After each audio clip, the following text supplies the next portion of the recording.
Good stuff there. Good morning. How's everyone doing today, by the way? Me, I'm good. I appreciate you asking. It means a lot to me. But yeah, Uncle Lou, doing just fine. Just a couple of things to talk about here this morning. This won't be a very long video. What's up, Sean? Good morning, sir. Omizi, ex Belanqua. Geez, y'all got some names in here today, don't you? Good morning, Emery. Good morning, John. Ashton. Hey, Levi. Good morning, Falcon for Life. What's up? Yep, good morning, Matthew. Philip. Brew. The Blue Wizard. Hi. The Blue Wizard was always my favorite colored wizard. Not in a racial way. I just thought that was the coolest looking wizard. Blue. Yeah. Anyway, here's what I wanted to talk to you guys about today. I need y'all's help. I'm going to be doing a series of videos here. 2017 SEC college football superlatives.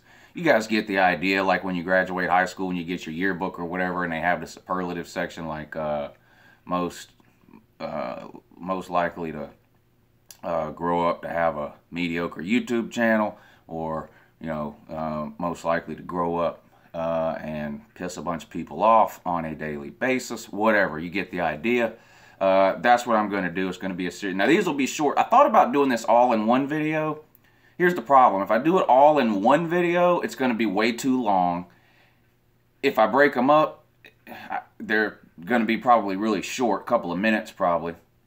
And I always get people that cry if I make it's weird. If I make a 2-minute video, I get people that cry, that say, this guy's just making videos just to make videos, 2 minutes. And then if I make a video that's like 12 minutes long, ain't nobody watching no 12-minute. It's be the same person too. Ain't nobody watching no 12-minute YouTube video. So, yeah. But anyway, that's what I'm doing, a series of those videos. Now, there's some that I'm definitely going to do. Most underachieving, most overachieving. I think I put a couple of ideas in the description of this video. But here's what I need you guys to do. Give me some ideas on SEC superlatives. Now, if you want to nominate a team also for that superlative, you can, but that doesn't necessarily mean I'm going to choose that team. Really what I'm looking for from you guys is superlative ideas. Worst team, best coach, worst coach, most underachieving, most overachieving, best SEC game of the year, whatever, stuff like that. If you wanna give me the superlative idea, like best SEC game of the year, and give me your nomination for that game, you can, but you don't have to. I'm gonna choose, once I decide on the superlatives that I'm gonna do, I'm gonna choose the game or the team or the whatever. You get the idea. So anyway, help me out with that. I see some people putting ideas in the comment section here, and that's great, and I might even be able to remember some of those. But if you have an idea that you think I might need to do for the superlative video, then what you need to do is, after this live stream ends, it takes 10 or 15 minutes after this live stream ends for the video to upload to my channel as a regular video. I need you to comment on that video, this video, once it uploads to YouTube, though, because I'm not going to go back and pull up the thing on the actual website that I would have to do to reread the live comments. I'm only going to look through the comments that show up after the video is posted. I thought about just doing this as a regular video instead of a live video, but I'm kind of crunched for time, and it's quicker for me to do this live than it is to record it and then try to edit it some kind of way and then upload it. So that's why I'm doing it. This way. Anyway, so what's going on? NFL playoffs. What was I yesterday? I was 1-1 yesterday. I thought the Falcons would get it done against the Eagles. Wrong. And obviously I picked the Patriots. I don't think anybody picked the Titans to win that game. Last weekend I was 2-2. So I'm 500 in the playoffs. Who did I pick? Oh, last weekend I picked the Rams last weekend to beat the Falcons. Of course, that didn't work out. And then I picked the Chiefs to beat the Titans. That didn't work out either. but then I won the next two. I got the next 2 games right. So I'm 500 for the playoffs so far. We'll see. See if I can keep that up. I don't know. You know, I don't really follow the NFL as closely as I do college football, and I'm not really a fan of any NFL team. I've trolled on here a little bit with NFL. You know, with well, I trolled Falcons fans on here for an entire year one time. It was pretty epic.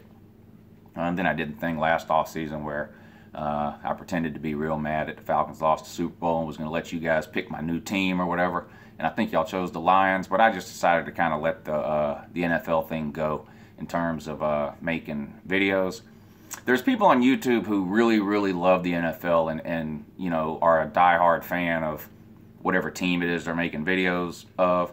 And I don't know, I didn't feel right sort of faking that, or I mean, I wasn't even really faking it. I mean, it was, you know, I told you guys I was trolling, but I don't know if you want like NFL videos all the time, like how I do college videos all the time. There are people that do that for NFL videos, so it doesn't need to be me. Yeah, I saw somebody say prefer college to NFL. I do too. I mean, I watch NFL if it's on a Sunday or whatever, and I don't have anything going on, but I don't plan my day around it like I do college football. It's just not the same to me. The Jags, yeah, I mean, it's good to see the Jags have a good season. I mean, I guess you would consider me like a casual NFL fan. So I like it when a team that has sort of been in the gutter for a long time, I'm not knocking the Jags or whatever with that statement, but I mean, if you're a Jags fan, you already know they haven't exactly been setting the world on fire lately. So I like it when you have sort of an underdog story like that, where a team that's been bad for so long sort of comes out of nowhere, and that's a pretty good season. But don't they play the Steelers today? I don't think they're winning that. What are the 2 games today, so I can make those 2 picks? Is it Steelers and Jags? Is that who's playing today? Who's playing today in the NFL? And I'll go ahead and tell you who's going to win.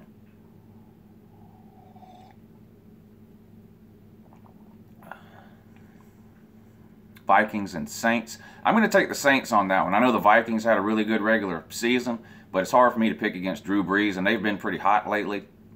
You know, the Saints and the Vikings, you know, nobody talked about them a lot during the year. They had sort of average years, really, but both those teams are getting hot at the right time.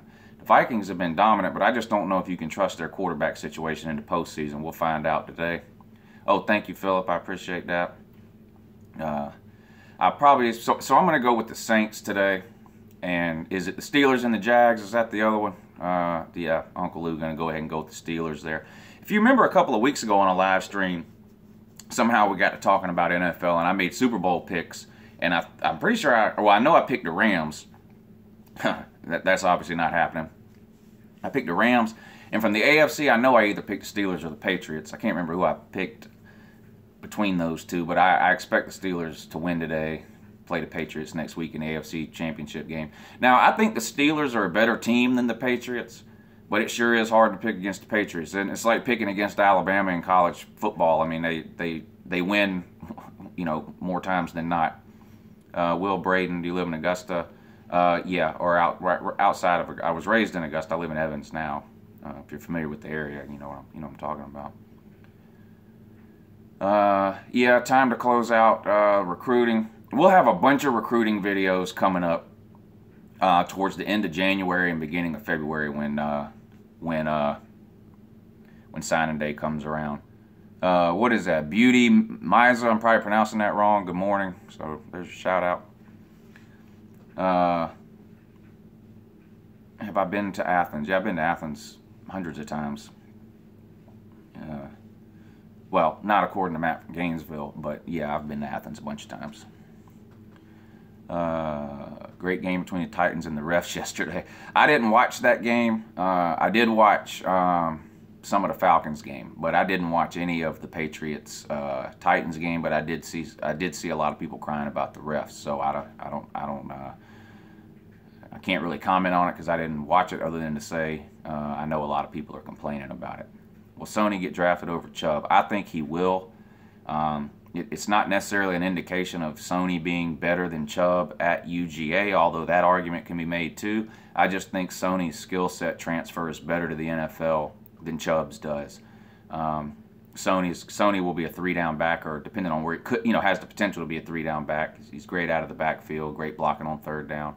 Chubb has caught a few passes out of the backfield, but I wouldn't be surprised. I think Chubb will be more of a between the tackles, 1st and 2nd down type runner in the NFL, and I think a team can get more use out of Sony Michel, and for that reason, it wouldn't surprise me for a team to grab Sony before Chubb. But I think they'll both have.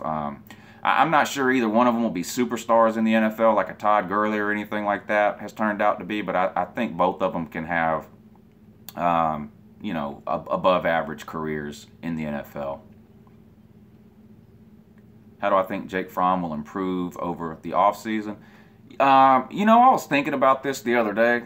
He blew me away this year. If you guys have been following me all year, I was very worried when Eason went down, and it wasn't really because I thought Fromm was bad or anything like that. I just didn't want to go through another season of a freshman quarterback or a first-year starting quarterback. This was our 4th year in a row that we've had a first-year starter at quarterback, and it just didn't work out well the last 3 years. We didn't win the East any with those first-year starting quarterbacks. I was excited all offseason that we finally had a year coming up with a returning quarterback. That went away week 1, and I wondered at that point if we would be able to compete for and win the East. Of course, it turns out we did. So I was blown away with what Jake Fromm did this year. He far exceeded any expectations I had for him.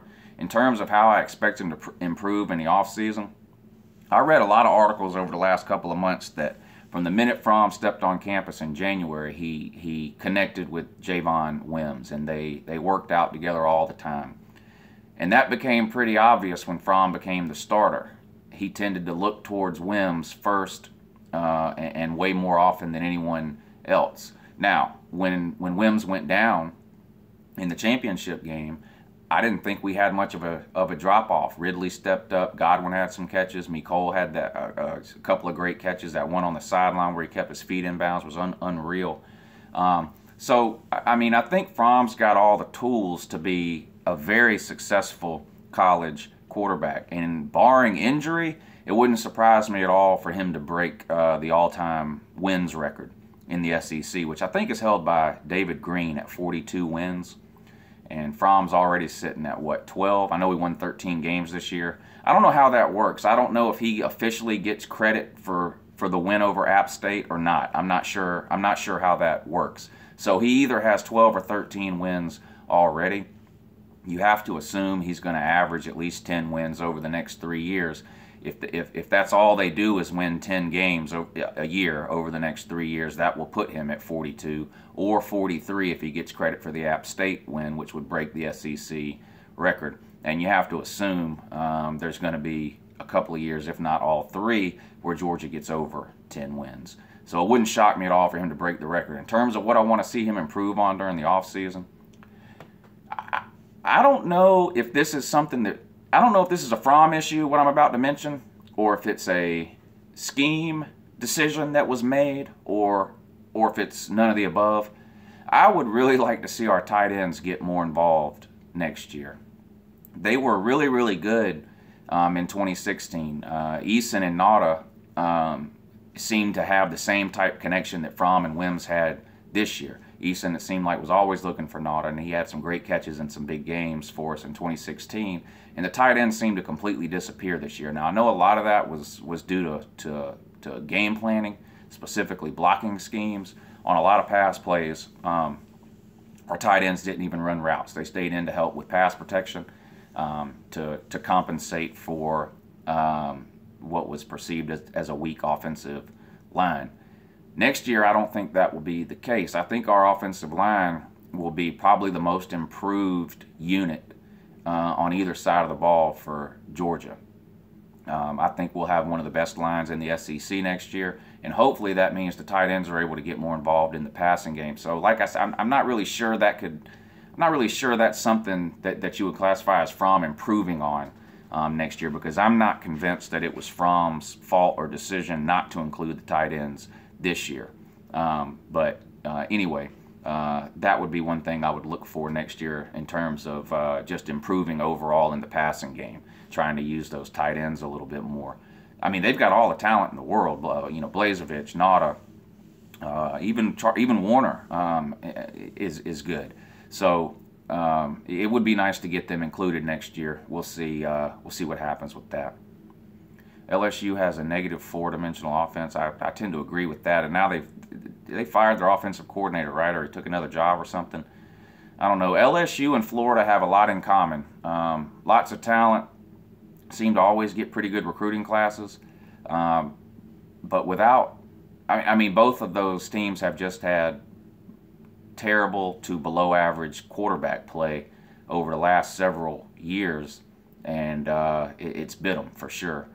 I mean, LSU is loaded with NFL talent. You can't deny that. I think there's only 2 or 3 teams in all of college football that have more players in the NFL than LSU, and their roster right now is loaded with NFL players too. But they've been held back by the quarterback position, similar to what's happened at Florida. We'll see. I still don't think Ed Orgeron is the long-term answer at LSU. I think Ed Orgeron is the beneficiary of a botched coaching move by LSU. Not necessarily that they shouldn't have fired Les Miles, just the way it all happened. They fake fired him at the end of, what was that, 2015? Yeah, they fake fired him at the end of 2015 because they thought they could get Jimbo Fisher. Then Jimbo Fisher told them no, so then they said, well, we were just kidding about firing Les Miles, so they kept him into 2016, and then the season went down the tubes. They fired him. They made Orgeron the interim head coach, and it was just kind of a circus show going on around LSU at that time with the whole coaching debacle that had happened. And I just think they had a hard time finding a coach that was willing to take the job. So they said, well, we're just going to promote this Orgeron.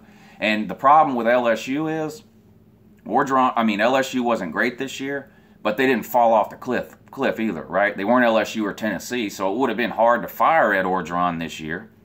He basically did just good enough, won just enough games to guarantee him that he's your coach next year. I'm still not convinced he's a great coach or the long-term answer there, but it looks to me like you're going to be stuck with him for another couple of years at least. And if you don't get the quarterback situation figured out, I just can't see you moving higher than 3rd in the West. Yeah, Roquan's a junior. What game are you most worried about next year?